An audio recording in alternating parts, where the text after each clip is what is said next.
All right, let's have a chat about the quilt that's up on the quilting bed right now.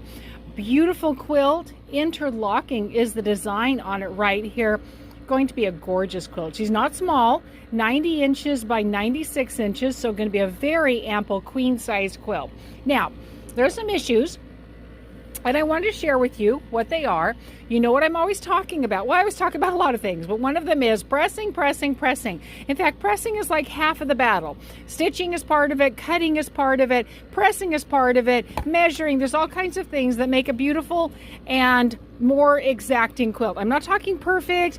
We can have all kinds of designs. This is a complete judgment-free zone here. I just want to help you learn better on your quilting journey. That's all. She stopped right now. She actually stopped herself because we have got a needle break. A needle break right here. This is a magnet. Let me pull that off there.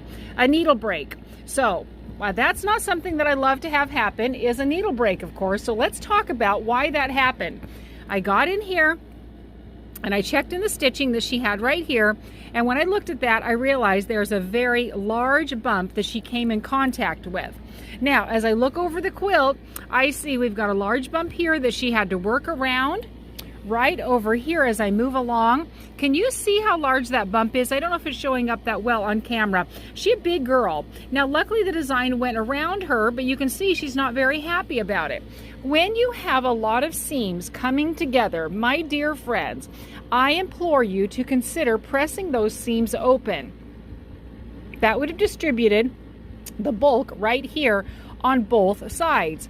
In fact, think about how many seams we have coming together in that one spot. We've literally got about 11 seams coming together right there. So that's what you want to be aware of in one of the ways in doing your pressing job.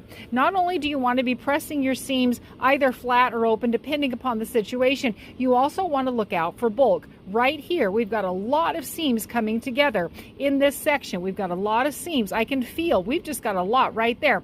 So a couple of things need to happen. One is this should have been pressed open. That would have been so much better in this situation.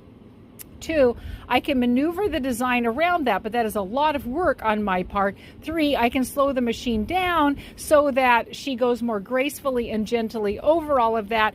That means that it's taking a lot more time to do the quilt. So none of that's on my part is very ideal, but we're going to do what we have to work with. So again, when you have thick seams, I would implore you to press those open. This is an example of where there can be a challenge because the seam wasn't pressed open. Just a learning experience. Love y'all. Let's talk soon. Amazing quilt.